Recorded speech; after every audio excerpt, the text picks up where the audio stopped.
불교 강좌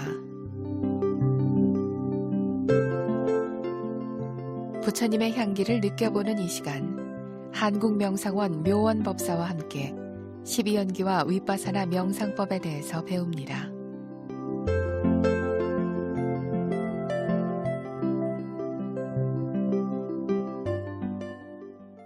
남이 말하면 듣고 물으면 대답하고 좋은 말을 하면 받아들이십시오. 말은 자신을 몰락시키거나 흉하게 하며 남을 돕거나 해치기도 합니다. 상대가 선하지 못한 말로 자신을 비난해도 그냥 들어야 하거늘 하물며 선한 의도로 말한다면 어떤 충고라도 받아들여야 합니다. 상대의 말을 받아들일 수 없다면 아예 조언을 구하지 말아야 합니다. 조언을 구할 때는 어떤 말도 받아들일 수 있는 자세로 해야 합니다. 남이 자신을 비난할 때 그 비난은 비난한 자의 말일 뿐이지 결코 자신의 말이 아니므로 남의 비난에 반응하지 말아야 합니다. 남이 나를 비난할 때 견디기가 어려우면 비난하는 자에게 마음을 보내지 말고 자신의 가슴에서 일어난 느낌을 대상으로 추시해야 합니다. 어떤 상대가 되었건 자신의 말에 그대로 따라주기를 바라지 마십시오. 듣는 자의 결정은 듣는 자의 몫이므로 남의 결정에 개입하지 마십시오. 선한 것이나 선하지 못한 것이나 모두 가속도가 있기 마련입니다. 말하는 것에도 가속도가 있어서 한쪽으로 말을 자꾸 하게 됩니다. 말을 해야 할 때 말하지 않고 말하지 말아야 할 때 말을 하면 스스로가 격을 낮추는 것이므로 천박한 사람으로 대접을 받습니다. 말을 해야 할 때 말을 하지 않는 것은 결코 허물이 아닙니다. 말을 하지 않는 것이 가장 필요한 말을 하는 것일 수도 있습니다. 내가 아는 것만이 반드시 옳은 것이라고 주장하지 말아야 합니다. 내가 모르는 것이 있을 수도 있으므로 상대의 말을 경청해야 합니다. 자신이 말할 때는 말하려고 하는 의도를 알고 자신의 말하는 목소리를 듣고 자신이 말하는 내용을 알고 그리고 상대의 표정까지 읽으면서 말을 하면 훌륭한 말을 하게 될 것입니다. 수행자 여러분, 지난 시간에 이어서 오늘 또 팔정도의 두 번째 정사유에 대해서 말씀을 드리겠습니다. 정사유는 바른 생각이라고도 하는데 사실은 이것은 바른 겨냥입니다. 이것도 알아차림이 있는 사유이기 때문에 지혜에 속합니다. 뜻으로 본 정사유는 세 가지가 있는데 첫째는 욕심으로부터 떠난다는 이욕입니다. 이 이욕은 세속적인 즐거움을 포기하고 집착과 이기심을 갖지 않는 것입니다. 그래서 이기심 대신에 이타심을 갖는 것입니다. 정사유의 두 번째는 화를 내지 않는 무진입니다. 그래서 미움, 악한 의도, 혐오와 반대되는 자애와 선한 의도와 상냥함을 갖는 것입니다. 정사유의 세 번째는 해로움이 없는 무해입니다. 무해는 잔인하고 무자비함과 반대가 되는 해를 끼치지 않는 것입니다. 이상 세 가지를 정사유라고 합니다. 그러나 정사유는 더 깊은 뜻을 가지고 있습니다. 정사유는 알아차림이 있는 바른 사유라는 뜻인데 하나의 대상에 마음을 기울이는 것을 말합니다. 선한 것과 선하지 못한 것이 있을 때 선한 것에 마음을 겨냥하여 알아차리는 것을 정사유라고 합니다. 수행자가 여러 가지의 대상 중에서 망상을 할 때 망상을 하지 않고 실지 않은 호흡에 마음을 기울여서 겨냥하는 것도 정사유에 속합니다. 또 수행 중에 두세 가지의 대상이 있을 때 하나의 대상에 마음을 겨냥하는 것도 정사유입니다. 정사유를 또 다른 말로는 바른 의도 또는 바른 생각이라고도 하는데 이것은 겨냥이라는 의미가 큽니다. 여기서 생각이라는 것은 정신적 활동의 의도적 관점으로 볼 수도 있습니다. 그러나 인식이라는 관점에서는 바른 견해를 말합니다. 부처님께서는 마음을 인식적 측면의 정견과 의도적 측면의 정사유로 구분하셨습니다. 이렇게 지혜도 마음의 기능에 따라서 분류가 됩니다. 수행자가 지혜를 완성함에 있어서 바른 견해 하나로는 잘 되지를 않습니다. 그래서 기능적으로 바른 사유가 함께 작용을 해야 비로소 지혜가 성숙됩니다. 발정도의 길을 가려면 나타나는 선하지 못한 장애가 나타날 것입니다. 이때 선하지 못한 장애에 대항하기 시작하는 것이 바로 정견과 정사유입니다. 이것을 지혜가 앞에서 이끈다고 합니다. 평소에 수행을 해서 지혜가 만들어지면 이 지혜가 앞에서 믿음과 함께 바르지 못한 것과 대항해서 바른 길로 가게 합니다. 그래서 바른 견해는 바른 의도가 나게 합니다. 이렇게 상호작용을 해서 탐욕과 성냄과 어리석음이 조금씩 부셔집니다. 지금까지 말씀드린 정견과 정사유는 지혜에 속합니다. 다음으로 계율에 관한 것을 말씀드리겠습니다. 발정도는 계율에 관한 세 가지 요소가 포함되어 있습니다. 그 세 가지는 정어, 정업, 정명입니다. 이것은 바른 말, 바른 행위, 바른 직업을 뜻합니다. 이 세 가지는 계, 정해 중에서 계에 해당합니다. 여기서 계의 진정한 의미를 알아야 하겠습니다. 수행자 여러분, 계는 선하지 못한 행을 억제하고 선한 행위를 하도록 합니다. 그래서 비도덕적인 것이 발을 붙이지 못하도록 합니다. 그러나 발정도에서의 계는 윤리적인 측면보다는 정신적인 측면이 강합니다. 계를 지켜 정신을 고양시킨다는 목적이 있습니다.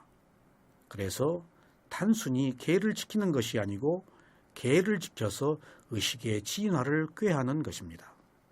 이렇게 정신적 진화를 전제로 한 계를 바탕에 깔고 집중을 할 때만이 우리는 궁극의 지혜를 얻습니다.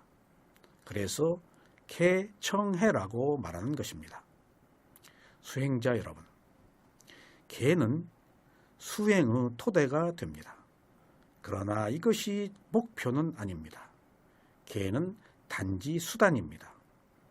이러한 계율이 전제되어야 다음 단계의 집중이 가능하며 반드시 이러한 집중을 통해서만이 지혜가 납니다. 그러므로 수행의 시작인 계를 소홀히 해서는 안 됩니다. 계가 없으면 들뜨고 안정이 되지 않아 고요함을 얻을 수가 없습니다. 그래서 수행자가 아주 작은 허물이라도 범해서는 안 됩니다. 이것이 바로 집중을 방해하기 때문입니다. 계는 절제하는 것입니다. 절제함으로써만이 정신적 안정과 함께 정신이 개발됩니다. 그러므로 위파사나 수행자는 제일 먼저 계를 지켜 바른 견해를 갖도록 해야 합니다. 이러한 도덕적 바탕에서 바른 견해가 생길 때 사념처 위파사나 수행을 해야만 비로소 수행의 발전을 기대할 수가 있습니다. 만약 여러분이 위파사나 수행의 발전이 없다면 바로 이러한 조건이 성숙되었는지를 살펴봐야 하겠습니다. 그러면 발정도의 계에 해당하는 세 가지 요소를 하나씩 살펴보겠습니다. 발정도의 세 번째는 정어입니다. 정어는 바른 말을 뜻합니다. 정어는 네 가지 요소를 삼가하는 것입니다. 그 네 가지 요소 중에 첫째는 거짓말을 하지 않는 것입니다. 그리고 둘째는 이간질을 하지 않는 것입니다. 셋째는 거친 말을 하지 않는 것입니다. 넷째는 경솔한 말을 하지 않는 것입니다. 여기서 경솔한 말이란 불필요한 말, 그리고 쓸데없는 말을 하는 것을 말합니다. 수행자 여러분, 생각으로 시작된 것이 말로 표현될 때는 이미 업이 따릅니다. 그래서 업이 생기면 필연적으로 그 과보를 피할 길이 없습니다. 생각이 단계를 알아차리지 못하면 그 다음에 말을 하게 되고, 말의 단계를 알아차리지 못하면 그 다음에 행동으로 진행됩니다. 그러면 더 큰 업을 짓습니다. 말은 행동의 시작이지만 상당한 파괴력을 가지고 있습니다. 그래서 말로 원수를 만들기도 하고, 말로 동지를 만들기도 하고, 말로 전쟁을 일으킬 수도 있으며, 말로 평화를 가져올 수도 있습니다. 수행자 여러분, 바른 말 중에서 거짓말을 삼가하는 것은 진실을 말하는 것입니다. 한 것은 했다고 하며 하지 않은 것은 하지 않았다고 해야 합니다. 이는 자신의 이익을 위해서 사실이 아닌 것을 사실처럼 말하지 않는 것입니다. 그래서 계율의 부정적인 측면은 거짓말을 하는 것이고, 계율의 긍정적인 측면은 진실을 말하는 것입니다. 우리가 왜 거짓말을 하지 말아야 하는가 하면, 거짓말은 거짓말을 한 불손의 과보를 받기 때문입니다. 그리고 거짓말을 하면 신뢰를 무너지게 하며 가족이나 사회의 탄압을 저해합니다. 거짓말을 하면 선한 본성이 파괴되고 선하지 못한 본성이 증대합니다.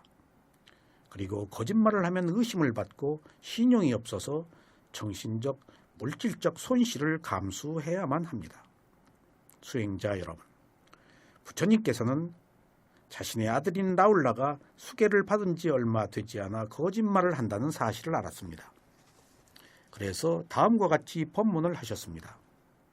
부처님께서는 물이 조금 남아있는 그릇을 가리키면서 다음과 같이 말씀하셨습니다.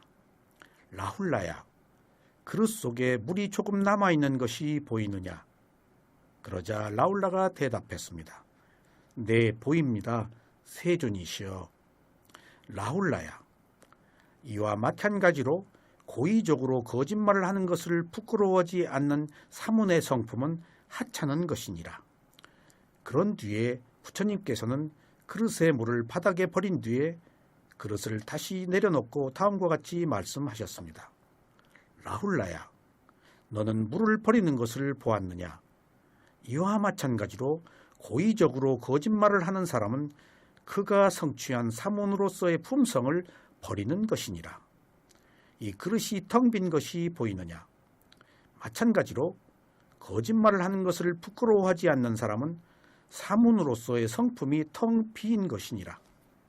그런 뒤에 다시 그릇을 뒤집어 놓고 다음과 같이 말씀하셨습니다.